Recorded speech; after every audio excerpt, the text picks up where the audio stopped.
podium. It's my great pleasure to be here with you today. I very much enjoy talking about the Coast Guard, and I get to do it every once in a while, and I take a lot of pleasure in actually being here with you and doing that today here. He mentioned I have a few tours here on the West Coast. Wanted to tell you that right now I'm actually not flying, which is kind of a bummer. I am on a liaison job right now with Customs and Border Protection up on Marsh Air Reserve Base, which many of you probably are aware of up there. They have a facility there called the Air and Marine Operations Center that they watch non-commercial air traffic there with radar scopes and other sensors. And so I connect the dots between the Coast Guard and Customs and Border Protection. And it's been a very interesting tour. I've been there for a year now and opened my eyes to a lot of things that go on behind the scenes. Does anybody know what the DEN is? The Domestic Events Network. One very interesting thing that they do have there, just in short, it's a result of 9/11 and the fact that many of the agencies, federal, state, local, across the country, weren't able to communicate with each other. So now this is essentially a red phone that they can pick up and everybody on the net hears it.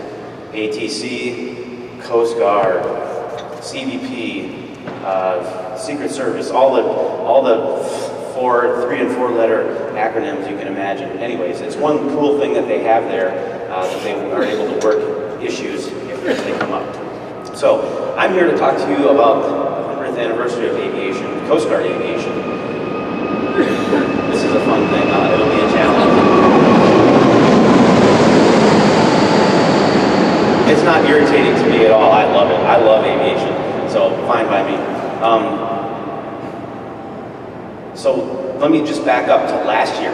2015 was the 100th anniversary of the U.S. Coast Guard as we know it. Is anybody aware of that at all? So 1915, these various agencies were swallowed together to form the Coast Guard, namely the U.S. Life Saving Service, the Revenue Cutter Service, and then later the Steamboat Inspection Service. All of those missions are still being accomplished right here in San Diego, as a matter of fact, down on the base, down by Lindbergh. But now, so 1915, Coast Guard, right? Last year was the 100th anniversary of the Coast Guard. This year is the 100th anniversary of Coast Guard aviation. And I'll get into that a little bit more later as I show you some people, but I'll be talking to you a little bit about the history, some interesting personalities that we've had in our midst, and then I'll catch you up on current events too. And there was one question already about, what's up with that yellow helicopter? Well, we'll get to that too. I would like to make this a forum though. I don't want to just speak at you, especially when it comes to the early ages of our history. I'm still learning very much. I'm doing some reading, getting up to speed on those older aircraft, but I'm sure that there's a wealth of knowledge out here, and I would love to learn from you too. So if I misspeak, or if you have something to add, I would really love it if you would tell me about that, so that I can learn too.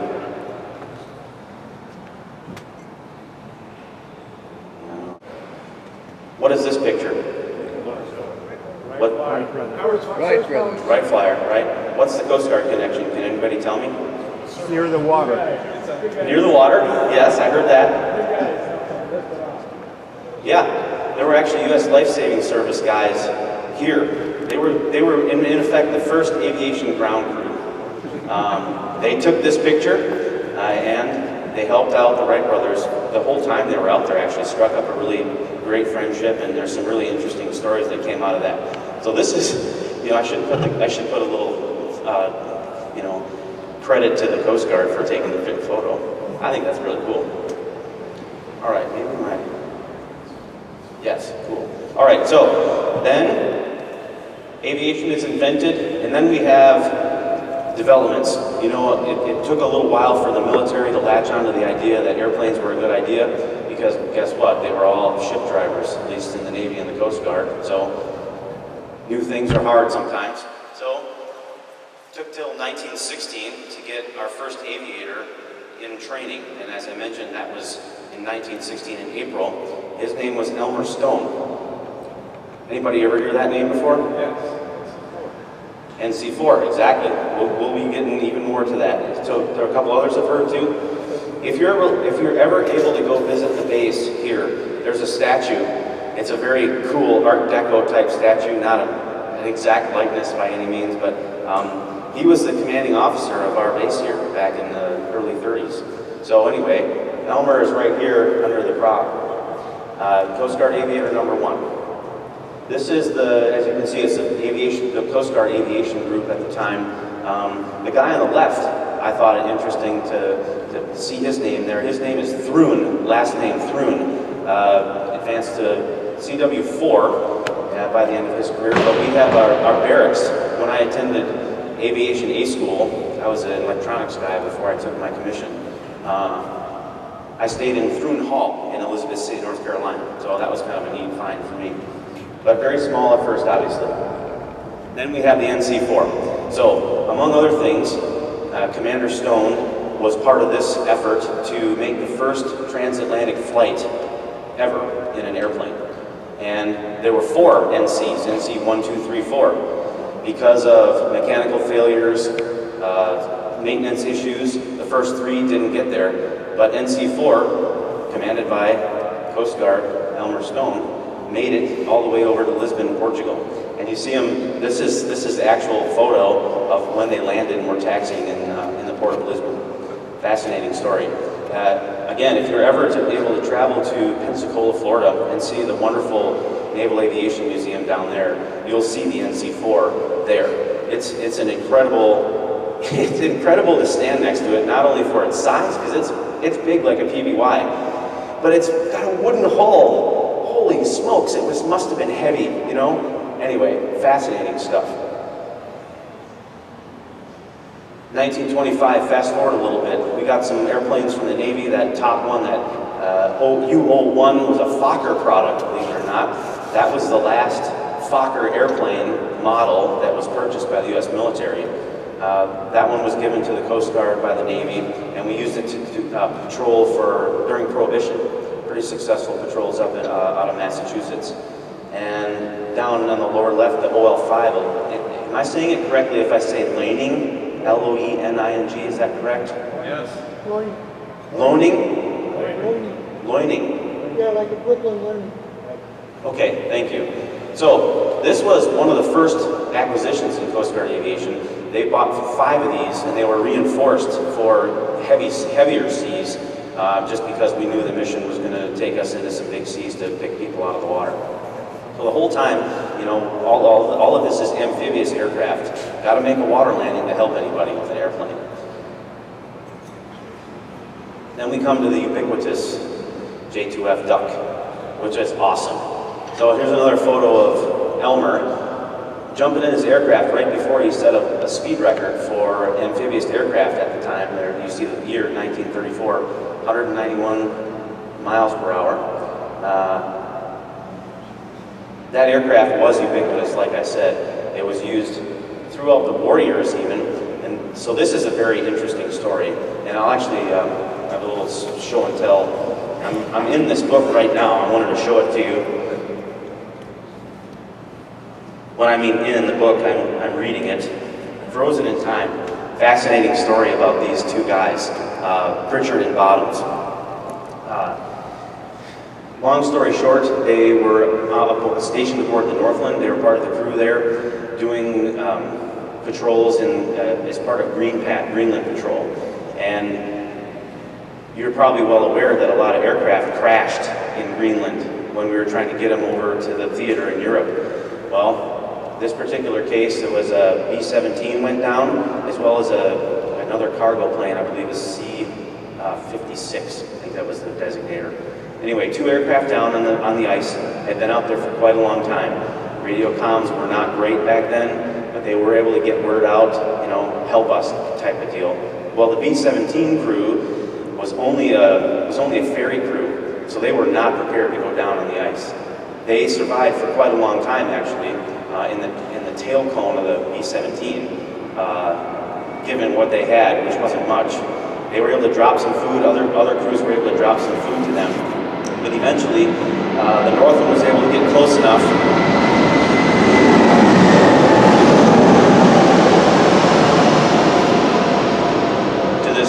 Kogi Bay. Kogi Bay is near where those aircraft were down. The Northland was able to steam close enough in there and put the J2F in the water, and then they started looking for him. Well, they found him.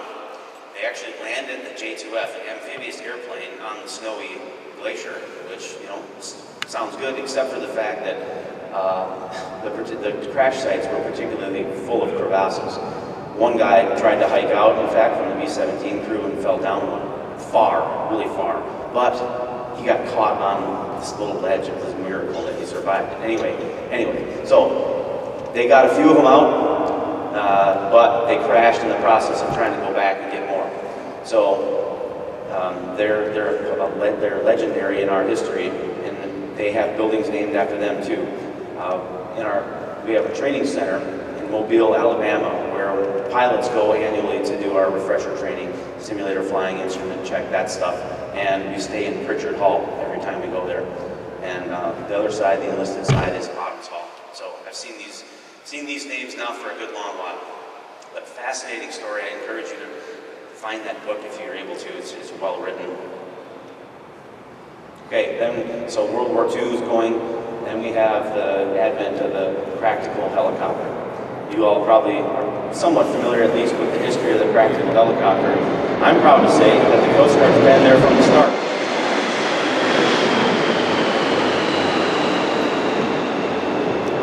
Captain Frank Erickson, the upper right there, was in Pearl Harbor on December 7th, 1941, when it got bombed, and was upset that there was no way to get our sailors out of the water, the burning water from all the oil and stuff. And he had heard this thing was going on the East Coast in Stratford, Connecticut, Igor Sikorsky, the modern helicopter, and he found a way to get over there, and actually was an instrumental part of implementing the helicopter into military use. Helped invent the hoist. You see the hoist there on that top one? That's an HNS-1. You also probably are very familiar. Obviously not an amphibious craft, but they looked at doing an amphibious one too. They used it on the back of ships like that. And then Captain Kostler was a paperwork kind of guy. He did fly some, but he helped push it through at headquarters to get us where we are today. And I'm proud to say as well that we are still flying Sikorsky aircraft, and we'll see some more photos of those later. But very interesting history. There's another. He's a fan of Sikorsky. Me too. So is he. So if you're a fan of Sikorsky, here's another book for you. I love books. Wonderful Flying Machines. Are you familiar? This is a wonderful book. It'll get you really pumped up about the fact that that the Coast Guard was involved with it. It pumps me up. And that's one of my things. That's one of my go-to things at air shows. Hey, did you know the Coast Guard has been involved with rotary wing aviation since the very start? I like that part. All right. So a couple of photos from our ramp here in San Diego. Post-war time frame.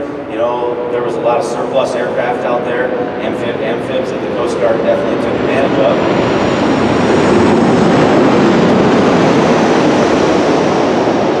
That JRF-5 duck was that's a dolphin, right? Dolphin? Widgeon, thank you. Which one's the duck? That's the J2F. Yes. That's the biplane, the ugly one. Yes, right. Thank you. Yes, that's the Widgeon. And then that PBM-5G, a big old aircraft, that one was also used for patrol, transport, that stuff. And that one actually too is here in San Diego. You can see the county building right here in the corner if you have enough good vision to see that. But that was another one that was based here out of San Diego. And then the venerable H-16, HU-16. You see a photo of me down in the corner there. I had the great privilege of going to Oshkosh this summer as part of the centennial celebrations. And have any of you heard of Connie Edwards before? So that's Connie Edwards' plane. He brought it down, and we actually had it on display for a couple of days with the rest of the Coast Guard aircraft that were there in Boeing Plaza. It was phenomenal. I even got to get in the back and talk to Connie. It was really cool. I would have loved to go on for a flight, but it just didn't work out. So anyway, we had the HU-16 here for a lot of years in San Diego. That top photo is on our ramp here in San Diego.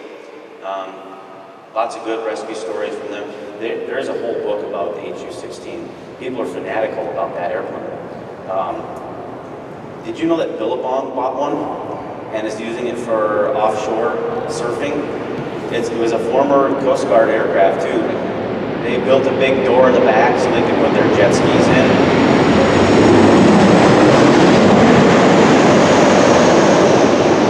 Racks for surfboards, and so they can find all these offshore breaks, like the one offshore here by Bishop Rock, out there, long distance. This really cool airplane.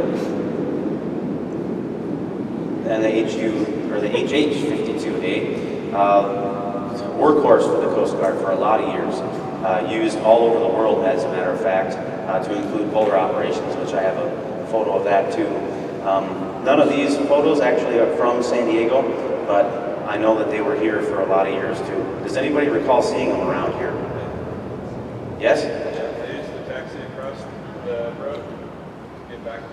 Yeah, the Falcons too, and H3s back in the day. Where's your other engine? Sorry. No, yeah, exactly. Right. So H3s, we did have a small part in the war effort in Vietnam. We sent 10 exchange pilots over to the Air Force to do combat search and rescue in the Jolly Greens. One of them, Lieutenant Jack Riddicher, was killed in action and was missing for a long time. About 10 years ago, the POW MIA County Command out of Hickam went over to the jungle and found his remains. So his family was able to put some closure on that. Very, very interesting little piece of history too. Actually, I actually know the son of one of those 10, Matt Gingrich. His dad was Skip Gingrich. Matt and I flew together in Astoria, Oregon, and Kodiak both. But Matt's dad was one of these guys taking fire over in Vietnam. And we have our own F model version that we use for search and rescue. I'm certain that aviation aficionados around here remember from back in the day. That photo there is, of course, here in San Diego, the big one. I'm not really sure where the other one came from, but I have to say that I really wish I could have flown this one. When I came in the late 90s, there were still a lot of guys around that had flown and worked on these babies. And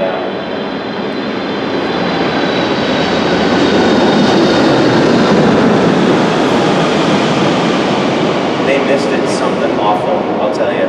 They missed being able to stand up in that big cabin because the H-60 that I flew, short, you gotta be on your knees. A lot of hurt backs and stuff from the H-60. Very capable aircraft, but there's a lot of things that people really, really loved about this whole H-3. I mentioned polar operation. Go ahead. I saw an H-3. I was in California when we were off the Chesapeake Channel in Norfolk, and it was a fresh gale. We had a guy that had to get to Portsmouth, and someone put one of those on our stern. I didn't think the damn thing would fit, but it was really precise flying. It was like 30, 40 knot winds. It was a gale. Really? That was on a Navy ship? Yeah, cruiser California. Okay. Cool. We didn't have a hangar, but we had a helo deck on it. Sure. They make those decks a lot bigger now, thankfully. Polar operations is 1969. It wasn't a zone unit. We ended up using these aircraft, the H-52 and then the H-65, as part of our training center that I already mentioned down in Mobile. So it was actually just a division within Aviation Training Center Mobile. But they had some very interesting missions on the back of our polar icebreakers, going both to the North and South Poles. That entity, POPDIV, as it's known within the Coast Guard, is now gone. We don't put aircraft on the back of our polar icebreakers unless they're contracts now, which is kind of unfortunate. I always thought it'd be a really interesting time to go down, and help break ice down in Antarctica to get to McMurdo and stuff.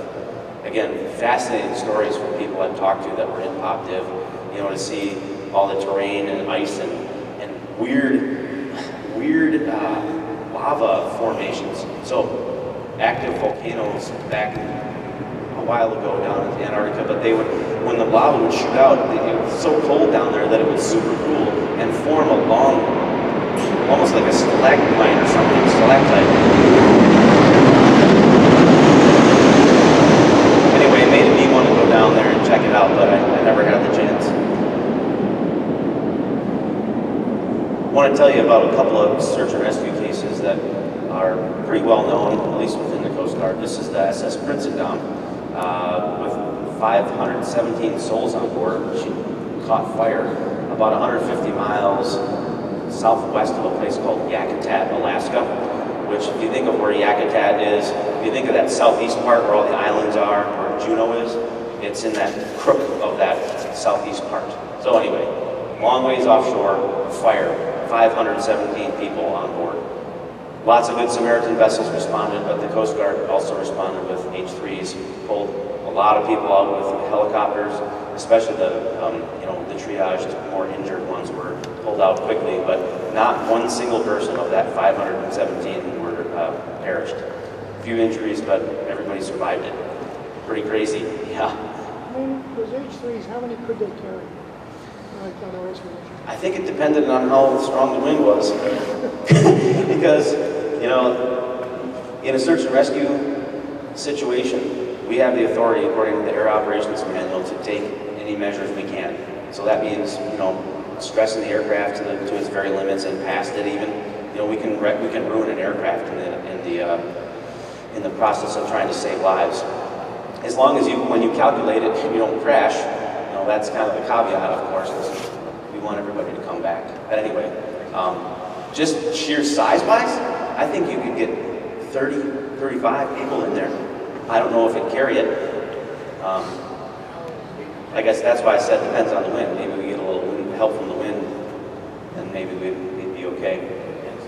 Incidentally, if you are Sikorsky fans, you probably know about the S-92 that's out there flying now. And, it's like the best of both worlds. It's an upgraded transmission with the size of the cabin that the H-3 has. I drool every time I see them. I wish we could get those. Anyway, good case in the Sdasm. The Marine Electric was a seminal search and rescue case for the Coast Guard in that it helped create our rescue swimmer program. This particular vessel was an old T-boat from the war, from World War II, which was cut in half, spread apart, and added a section in the middle. And long story short, it was very unseaworthy by the time it sank off the East Coast. And there was a whole investigation into it. I found a 153-page thing online about it. So there was a lot of change in how vessels were inspected, but some of the fallout from it was our rescue swimmer program. And it's because we sent an H-3 out there. I'm not sure, it might have even been more than one, but for sure one. Went out and put the basket in the water, but by the time they got there, everybody was too hypothermic to help themselves into the basket. So the Coast Guard couldn't help anybody. The Navy sent out an aircraft with a rescue swimmer. They had a program going by that time, and they were able to only save 3 people, actually. 3 out of the, I think it was 32 that were on there. So, guess what? The Coast Guard got a rescue swimmer program out of that, which is a wonderful blessing to us. I mean, we help a lot of people with our rescue swimmers. The photo in the upper right is a 25th anniversary token of the program. It was back in 2010. And in the upper left of that photo is the first class of Coast Guard rescue swimmers. Incidentally, Butch Flythe, this guy here, the bald guy, was in The Guardian as an actor. So he actually had to join the Screen Actors Guild and everything, but kind of an infamous person within the Coast Guard, especially within the rescue swimmer community. Good guy. Hollywood? What's that? Call sign Hollywood? Well, probably. I don't know him that well. I've run into him here and there, but He looks like a Pawn Star. he does kind of look like him. Yeah. What if they use the same razor? So the program started, but the training program was kind of interesting.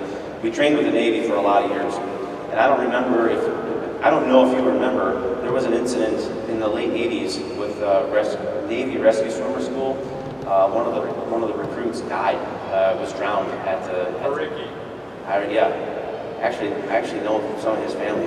Anyways, yeah, Lee Marecki died in Pensacola at their training center, and the Coast Guard, I think at that point, diverged from the Navy a little bit in our training and started our own training program at Elizabeth City, North Carolina. Was in, I would say, mediocre at best facility at first, and now we have this amazing facility. You can see some of the toys they have to work with. In the upper right, that's a dunker, like a next generation dunker, where we can put a simulated boat in there. So we actually train our boat crews there too, if they were able to.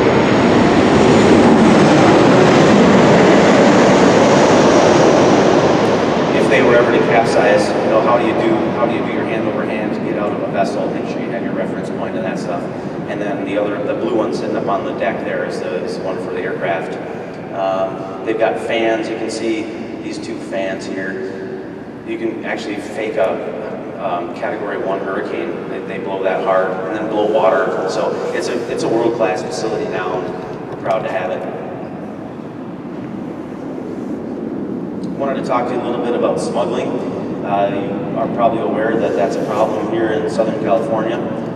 We have been making some strides against them, though. That hangas, as we call them, these type of boats, are less frequent now on our beaches, which is a wonderful thing. But smuggling has been an issue and a mission. Counter-smuggling has been a mission of the Coast Guard since a long time ago. Prohibition, anything. I mean, the Caribbean has always been kind of a known piracy area, and smuggling goes on down there. So we figured out in around 1998, at that point, that we were only getting about 10% of the drugs that were coming up from South America, Caribbean area, Mexico. So this unit was formed out of Jacksonville, Florida. We call it HITRON, Helicopter Interdiction Squadron. And they started out with those two aircraft on the top. That's an MD-90 or 900 Notar aircraft. And then we went to an Augusta. Is that a French helicopter? This one? Yes. Yes, sir. That's gone through a lot of. I noticed the tail was all. Yeah, it's got that fenestron, we call that. Yeah, so that one's an Airbus now, believe it or not. Airbus sucked up. Yeah, I know. So yeah, now it's an Airbus 365. But they've had a lot of success, actually. So when smugglers are faced with disabling fire, they kind of tend to stop. So they've had a lot of success down under there. We are looking right now, the Coast Guard as a whole is looking at having a similar capability out here on the West Coast. Place to be determined, but with the closure of Air Station Los Angeles, I don't know if you're aware that they just closed here a few months ago. They have SAR coverage now out of Point Mugu, which is manned from people from San Francisco. But with all that change happening, they're looking at putting some kind of a deployment center with an armed capability here on the West Coast. More news on that probably in a couple of years. Not sure where that sits right now. 2005, Katrina hit. I just want to mention a couple of things about this. It highlighted the capability and adaptability of our rescue swimmers. You saw probably some of the footage of them on top of roofs, hacking shingles out to get people out of their roofs. We helped a lot of people that day during that time.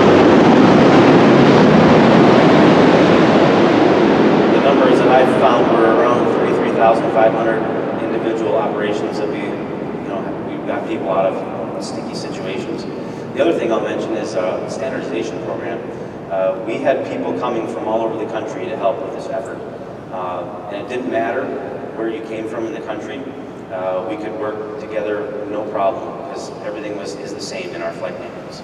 So sometimes the Navy struggles with East Coast, West Coast stuff. That's not the case in the Coast Guard. So we were able to just put crews together from all over the place and just operate, which was a fantastic capability to have during Katrina. I put this in here because I just wanted to just highlight the idea that sometimes we do have mishaps in the Coast Guard too. We had a really good record going until about 2010. And around 2010, we had several Class A's with fatalities. You probably remember the C-130 which ran into the Cobra out here. That was one of those. I think that was 2009 though. Anyway, around 2010, we had a lot. And kind of made us push pause a little bit, evaluate, and the end result of that I saw was much better communication in our briefings ahead of time. Our briefings weren't bad before that, but now we're taking more into account things like fatigue, when's the last time you flew, more of those things. So it, from the bad comes the good. So making good steps forward after this hard time. This memorial incidentally is in Elizabeth City, North Carolina, the one on the right. This one here is in Sacramento. This is for the 1705 that crashed out here. But that one there is in North Carolina next to the chapel on the base there. Here's some San Diego pictures. So 50 years, and then 75 we had back in 2012. I'm right here. Right there. Kind of a neat photo though. I'm glad we did that for the 75th. In the presentation I didn't put very many Falcon pictures, so I'm glad that one's in there with the HU-25 Falcon jet. Okay, today. These are photos that I took from a really cool vantage point at AirVenture this summer. This is Moine Plaza. You can see Connie Edwards, HU-16 in the middle there. And then you can see way on the left in the top picture, that yellow aircraft. Somebody asked me about that yellow aircraft.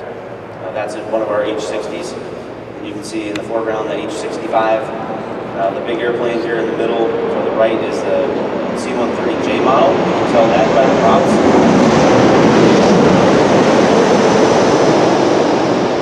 And then right above the C-130, you can see the CASA C-144 or CN-235 as it's known in the commercial world. Just some fun photos I wanted to put in there. As part of our centennial celebrations, a group of gentlemen from our aviation association, we call ourselves the Ancient Order of the Pterodactyls, which is kind of fun.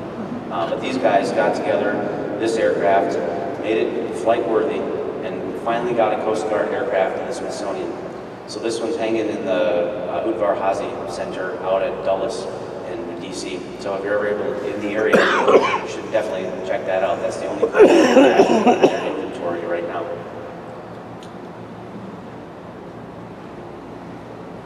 Now I'm just going to show you what we have in our inventory right now. This photo was taken just a couple years ago by a really talented photographer named Skip Robinson. This is right off Camp Pendleton. So right now, rotary wing-wise, in our fleet, we have H-60s and H-65s. The H-60s you see here all the time, they're the Model T now, and that is because they used to be the Model J, but now they're the T. We just did a big avionics and communications upgrade, sensors as well. So it was enough to change the model number on it. I will tell you this: when I showed up here in the summer of 2011, freshly through my transition in that aircraft, it was like I didn't even know what I was doing, pushing the buttons anyway. It took me a year to get that figured out. The monkey skills didn't really change at all, but boy, that mission system is complicated. The H-60, yes, sir. Yeah, because you guys do rescue operations where a half a second of delay can get somebody killed, how much do they want you to, how much training did you have on this aircraft before you actually deployed it? The new avionics, you mean? Say again? Do you mean the new avionics system? Yeah.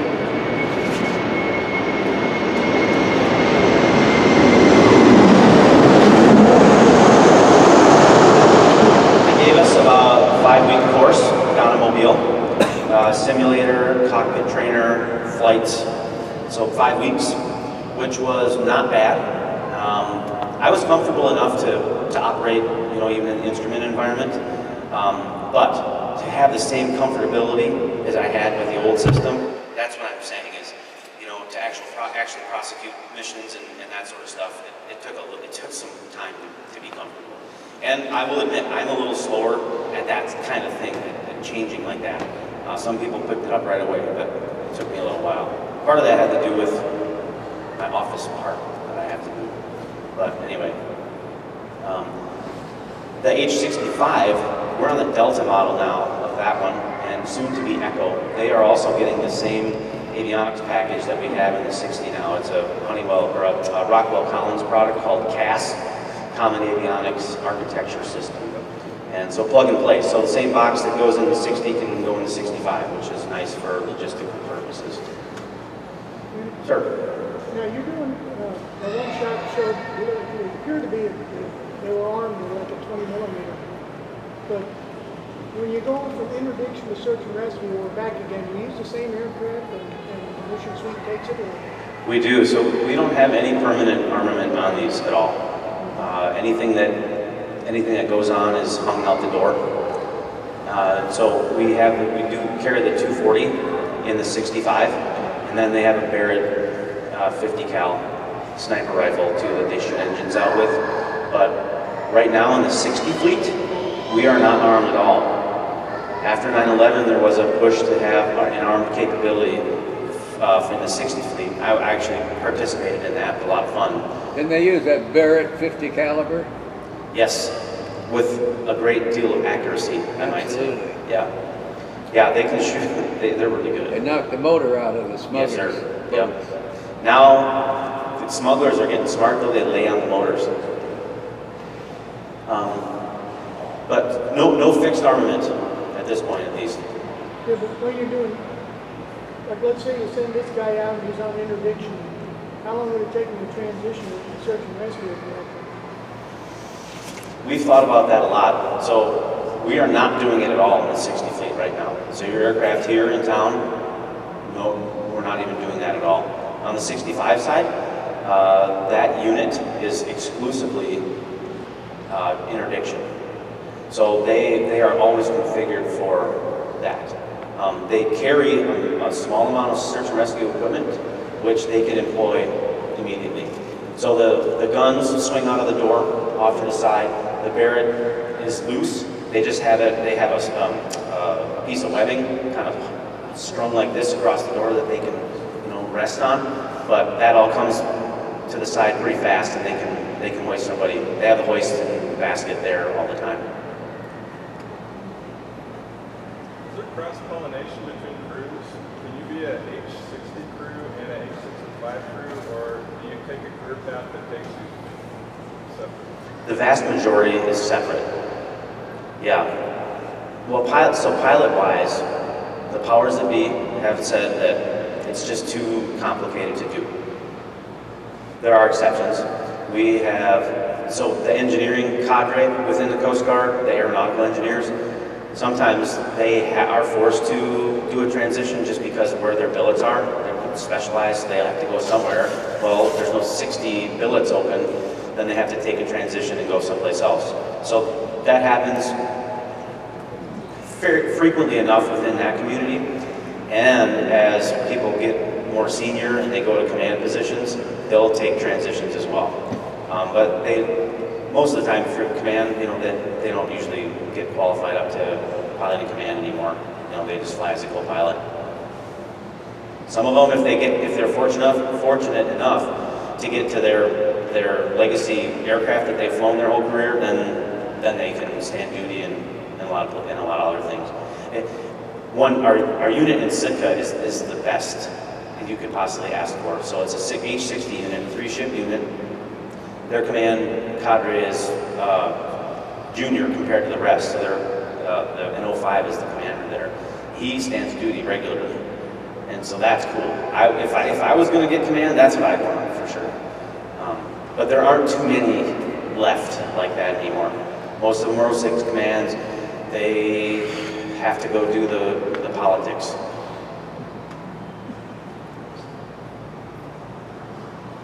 More cool pictures of the 60.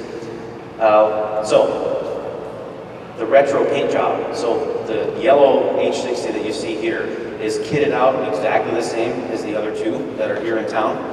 It's just an I'll say homage. Is it homage or homage? I learned homage, but homage, okay, it's an homage to our past. So we used to have yellow what were they? H21s, I think. Does that sound right? H21s, they were yellow. post-war. So that's what that is. We've done the same thing to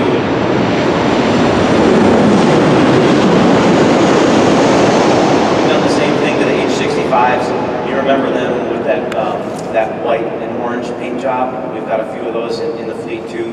The C-130s and the Casa 144s, they've got retro paint jobs as well. Just to to honor our past with the Centennial. There's a throwback paint job on a C-130. So we have two models of the C-130 now still in our fleet. Have the legacy H's, which are going away to be replaced by either the 144 or the C-27, which is just now coming online. And then we have the HC-130Js in a couple different places right now. There's the 144. They're in 5 locations across the United States now. I don't think they're going to be coming out to the West Coast. They're going to be East Coast aircraft. We're going to have the C-27s up here. So this one here is out of Sacramento, and that's our first operational unit with these. Go ahead. What the heck is it? It's an Alina aircraft. So I don't know what the Alina designator was. So long story short, Air Force bought, I think their contract was for 20-some aircraft. They scrapped the program, but it was cheaper for them to build it out rather than exit the contract, right? So they built them out, wrapped them up, stuck them in the desert, New Mexico, in Arizona, I don't know. So it does make you scratch your head. At the same time, it's actually kind of a neat success story that we were able to do this. It was a 3-way agreement within the U.S. government. So U.S. Forest Service needed airplanes, the Coast Guard needed airplanes, and the Air Force didn't want the C-27. So the Forest Service got old legacy H model C-130s from the Coast Guard to be retrofitted for firefighting. The Air Force got the contract to do that, and also to bring the C-27s out of the desert. So the Air Force made some money at their depot levels, and then the Coast Guard is getting 14 of these C-27s. Now, when you get a new aircraft, though, it's not really super capable right away. You know, we got these, I think we got these actually, the deal was done in 2013 already, and now we finally have our first unit that has them. But even though they're there, what they really have is not a terrible ton of capability as far as sensors, so that's coming still. But you might see one down here from time to time. It might be rare, but sometimes we have them fly offshore in the counter-smuggling mission down here. Is that a turbine engine? Yes, sir. Turbine? It's a Very powerful, I know. yes. Yeah, it's good. So the cool part about this aircraft too is it has a lot of commonality with the C-130J. That was why this was made. So the engines are the same, avionics are the same. Again, logistical supply lines make sense, right? Why is there no big observation window on the side like the HC has? I believe it's in the back. You can't see it. I think it's this right here.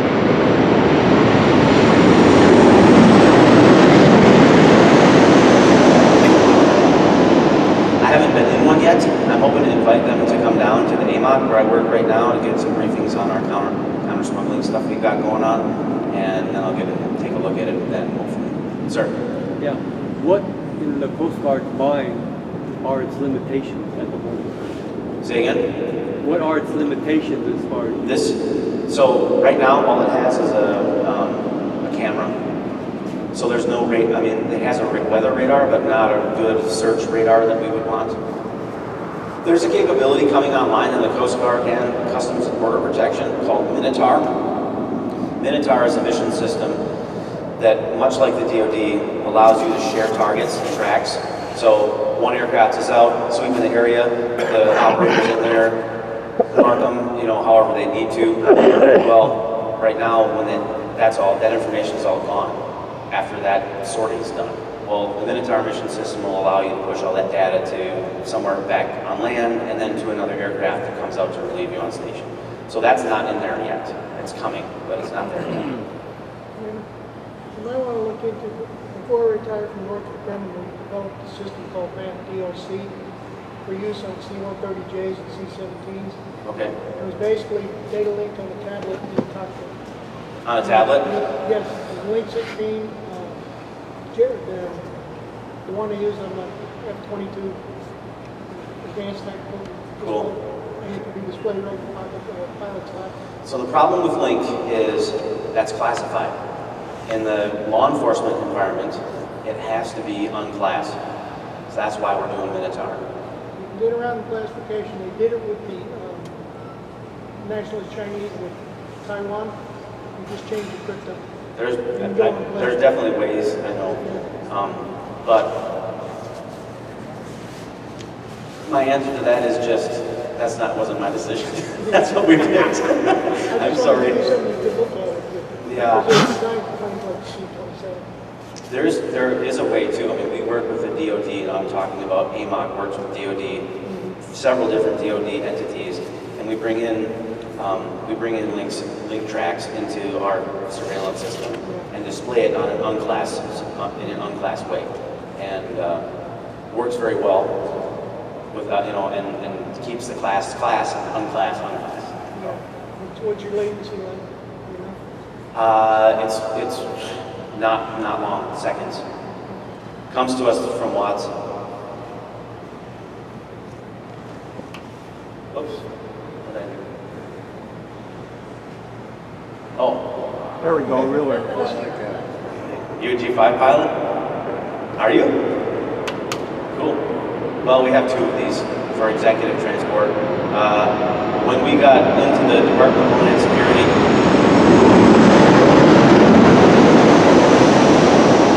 the Secretary of DHS kind of liked to fly in the G5, so we had a Challenger to help with that mission because he was taking it away from the Commandant a lot. Our Commandant has a very aggressive travel schedule, actually. We work with a lot of international partners on things, and it's important for us to have this capability as rich and ritzy and that stuff as it seems. It's actually needed. But now we have two of them because the Secretary kept taking ours. And that brings me to the end. How did you choose the Coast Guard rather than one of the big four? I love this story. So, I went through college and I had my degrees in education. I decided when I got through it, I was done with school. I was supposed to go one more year and finish and be a secondary high school teacher. But I was just done with school, done with it all, didn't think I wanted to teach. So I got out and moved to Alaska. That's where my then girlfriend, now wife was. So started looking into the DoD agencies. I talked to a CV. I didn't really want to do construction, so the Navy was out for me. I talked to the Army.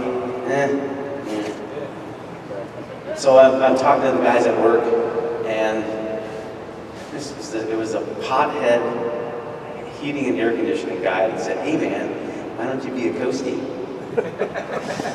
I said, "What's a coastie?" So that's actually how it started. I looked into it, talked to the recruiters. They were very slick. They had been some really cool places.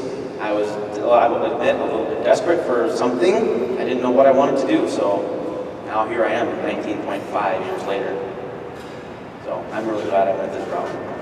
Nothing against the Navy or the Army, please. I don't mean anything negative about that. It just wasn't for me. I don't even know how you find the Coast Guard. What's that? I said, I don't even know where you find a Coast Guard recruiter.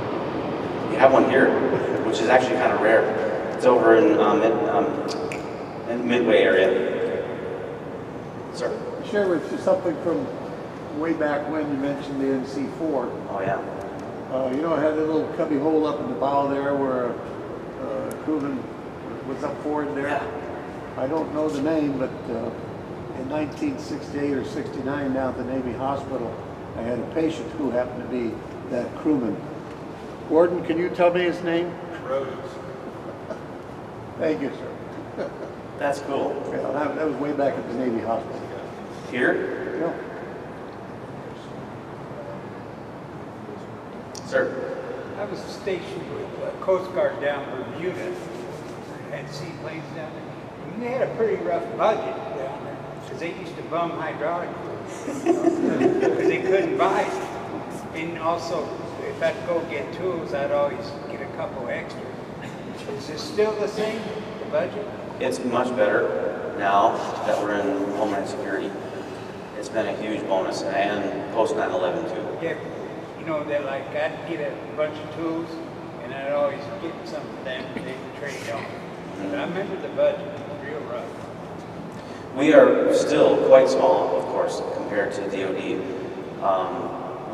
However, we definitely have a better position within Homeland Security now than we did in transportation. I think who we had to compete with in transportation? FAA, big gorilla, boom, boom, run you over type of deal. We're one of the biggest budget line items in DHS. We've been treated very well there. Matter of fact, last year's budget,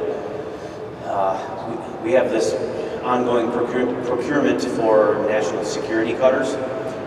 The initial plan was to replace all of our high endurance cutters, the current ones, like you see down at 32nd Street. I believe the initial plan was to replace them one for one, but the budget environment didn't support that. But getting to last year's budget, we have 8 on the slated to be built now. The 9th was written into the budget kind of after the fact. We were given $800 million to do that extra 9th national security cutter. So, much better now. They had P5Ms, by the way. What's that? They had the P5M down in... Go down to Bermuda? Yeah, Cool. that big seaplane. Yeah. We had 8 of them. I'll tell you what was a cool airplane. So I mentioned I was at Oshkosh this year. They had a Martin Mars there. Oh, yeah. They did a water drop in Forever? midfield. Yeah, it was awesome. It was so cool. Anyway, Was that the one out of Canada? yeah, it was Colson. Yeah. All right, I thank you very much for your attention. Thank you.